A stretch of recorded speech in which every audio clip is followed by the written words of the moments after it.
Good afternoon, Julia Carroll from my 2026 weight loss journey. I don't really have an update weight-wise. I think I'll do that tomorrow. I had a few issues with peanuts yesterday. We'll just leave it at that and I'll talk about it tomorrow. But I thought, and today is a little different also. I'm not going to do a Bible study review of Once Saved, Always Saved. Again, I'm still working through some of that, so I will post another video soon about that. Today, I thought I'd throw my hat in the ring for a review of Supergirl. I saw it last week, and I thought I would just give my opinions about it and why I liked it, what I liked about it, and what I didn't like about it, and why. Let me just start it with, I like superhero films. I always have. I've had no problem ever watching any of the Marvel stuff. Loved them. I like things on like Netflix with Legends of Tomorrow and The Flash. I watched all of the Spider-Man films, and I'm looking forward to that one coming out at the end of the month.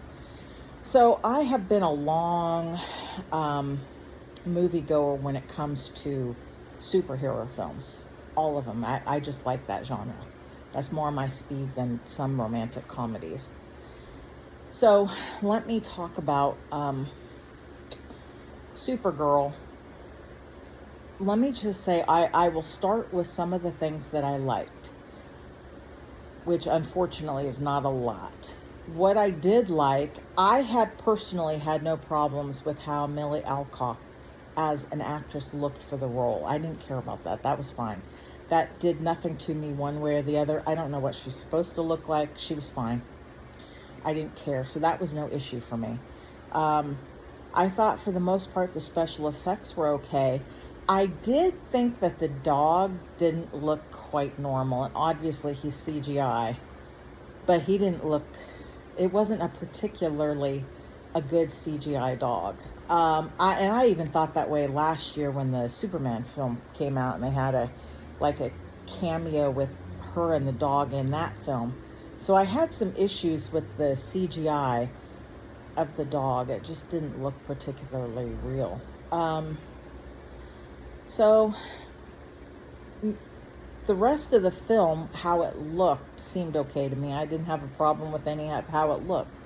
For the most part, the CGI seemed to do okay. I had no issues with that. I could get lost in it. It was okay. CGI was fine. Where the film really lost its, where I had some problems with it is I tend to be a person who has trouble just getting absorbed into a film and not thinking about it. If I think about a film, and I tend to do that with my movie going, I can't seem to go to a film, shut my brain off, and just enjoy what's there without thinking about it. If I think about it, then I find plastic icicles and I have some issues. My biggest gripe going into the film, watching it, is, and I really hated this, and I don't understand why people are, the plot was terrible in this film. The whole beginning of the film, the whole point is Supergirl Kara is supposed to be so traumatized from her planet dying that she needs to find planets that have a red sun so she can get drunk. Has left Earth. She's on other planets in the galaxy that are part of a red sun so she can get drunk. And actually, that is what Superman originally said in the film that came out last year, is that, yeah, she goes to planets with red sun so she can feel the effects of alcohol and get drunk, because she's obviously traumatized by what happened to her planet. And I guess in that sense, I can understand being traumatized, but I'm sorry. Getting blind, blackout drunk, being so traumatized that that's your solution, is to get blind, blackout drunk, that is nothing to admire. That's kind of sad. That's really sad. And maybe they're trying to say she's so traumatized. I'm sorry, I didn't really particularly see, the trauma, I guess. I don't know. I didn't connect to the trauma part of it. I just saw, you're a blind drunk. You're just a blind drunk. And to a degree, you're going to planets that are red planets where, according to Supergirl legend, I just Googled it before I did this video, Supergirl is not supposed to have any powers under a red sun. She's just a normal girl. And the actress herself is 5'5". So Supergirl's 5'5", normal girl on these planets with a red sun, so she can get drunk, feel the effects of alcohol. And it's not like she's going and doing this, in a safe place. She's going to seedy bars to get blackout drunk. Stumbly, bumbly drunk. So drunk we're, passing out in her ship drunk. I don't know anyone who thinks that's a good idea. I mean, quite seriously, think about this for a moment. If you had a friend who was so traumatized that she just needed to go to seedy bars to get stumbly, fall down, black out drunk, you would not think that was admirable. Nobody would think that'd be admirable. You would be like, we need to get this person help. There's something dreadfully wrong with this person. She's not to be admired. In fact, this is sort of a person who's an alcoholic who desperately needs help because she's going to get herself killed. So that's sort of the conundrum I have, is she's going to seedy bars on planets that have a red sun so she can get drunk, where she has absolutely no powers, just like a normal woman. She's taking her precious dog that she loves beyond all measure. The whole point of the film is she's trying to rescue him and save him, when the only companion she has is a dog who, under the red sun, has no powers and is just a dog, kind of a dumb dog on these planets because he has no powers. So he acts stupid because he's used to having powers, except when she takes him to these places where there's a red sun, he's just a big dumb dog who's got himself in over his head because she took him to a planet where he has no powers and can't help himself. So she was incredibly selfish to take her precious dog that she loves beyond all measure and take him to a place and put herself and him in such dire straits that the dog, who's just a dumb dog on a planet with a red sun, gets himself in trouble because he's a dumb dog without any powers, and she's half blind drunk and too stupid to know, and she hurt her own dog. She put the dog in harm's way and got our dog hurt in the first place. So that's my gripe. She's just drunk. Now, on this planet that she first meets the girl in the story, well, let me back up and say this was stupid too. The beginning of the movie starts where the bad guy comes to sort of a farm, and a farmer has, or somebody has built him a sword or something, and he's going to come get it, and he's a real bad guy, and hopefully he'll just take what he wants and leave. And well, that doesn't work out that way. And the girl witnesses the bad guy kill her mother, her father, and her brother. She's 13 years old, and the farm burns down. Then she goes the next day, all full of vengeance, to a seedy bar where Kara is, to say, hey, I will give my family sword to whoever will take me in their ship so I can find this bad guy and avenge my mother and father. I'm sorry, this is a 13-year-old girl going to a seedy bar 12 hours after witnessing her mother, her father, her brother murdered in front of her, and her house farm burned down. I'm sorry, 12 hours later, she'd be a basket case bawling, curled up in a fetal ball. There's nothing that makes me believe a 13-year-old girl is going to have the moxie to go into a seedy bar and offer her family sword. It's like, what? Okay, and then that's my gripe there. The other gripe is, it's later shown in the film and kind of intimated even in the beginning of the film, because this is what I thought when I saw this in the movie, the scene in the movie. The bad guy has killed the mother, the father, and the brother. The sister is standing there. He sees her. this 13-year-old girl. The bad guy leaves her there, goes away. Their ship was destroyed in the course of this, so they're stranded on the planet for a time, but they go find a ship. But he leaves the 13-year-old girl behind. But these are actual slaver type people whose whole thing about the film is they go to different places and steal girls. Explain to me why you're staring at a 13-year-old girl and there's like 5 or 6 seedy looking men in a group. I'm sorry, my first place my mind goes to is no seedy men that are that seedy, evil, are leaving a 13-year-old girl. You get my meaning. They're not leaving a 13-year-old girl behind. They're going to take her. The only reason they left her behind is because the plot device needed her to be left behind so she could run into Kara. But I'm sorry, in real life, that bad slaver dude would have taken her and turned her into a concubine. She would never have been free. He'd have just taken her with him, taken the sword. And it's not like there was a scene where she saw what was happening and the dad had prepped her ahead of time. It's like, get in the tunnel and run away. No, she's standing there in the hallway while all this is going down, staring at him, dumbfounded, and they just look at her and turn around and walk away. I'm sorry, no.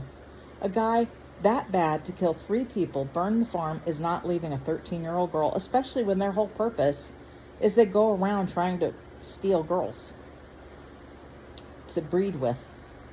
They're not going to leave a 13-year-old girl behind. Wait a year or 2 and she'll be perfectly ripe to go. Or let's be honest, 13. You know what they're going to do to a 13-year-old. So it's like, why are you leaving a 13-year-old girl behind?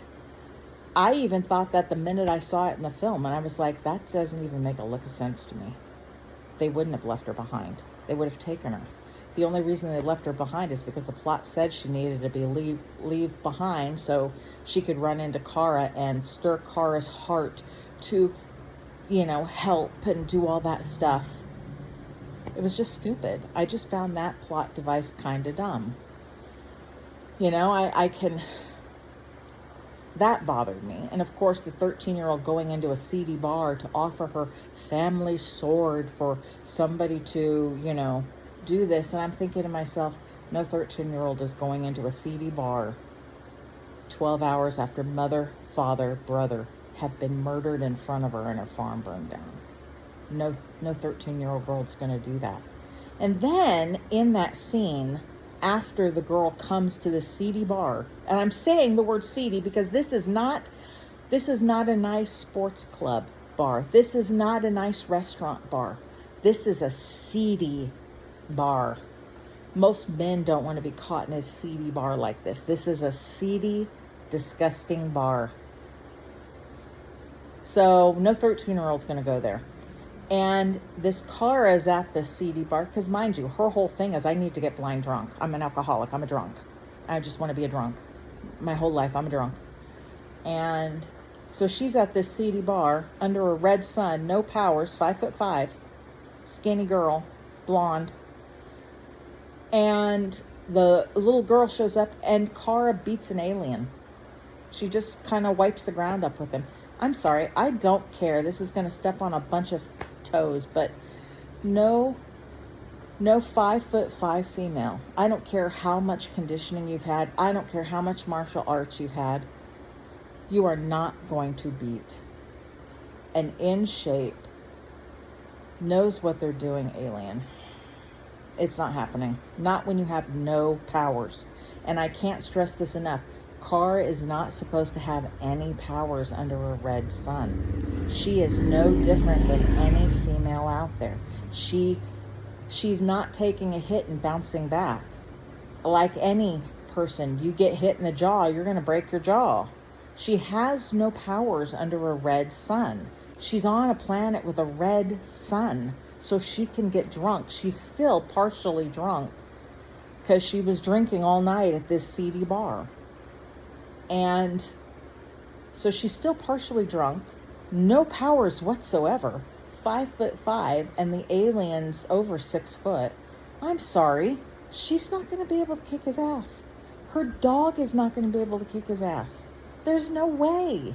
So it's like all of these things are just so, the plot can go forward. It's like, this doesn't even make a lick of sense.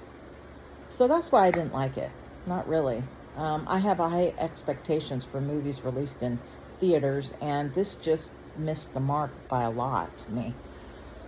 So maybe had it just been released on one of the streaming services, it would have been received better, or like a TV movie. Maybe a TV movie could have been good, but an actual movie released to movie theaters, I have high expectations of. And movies released on television or streaming service, I do not have high expectations.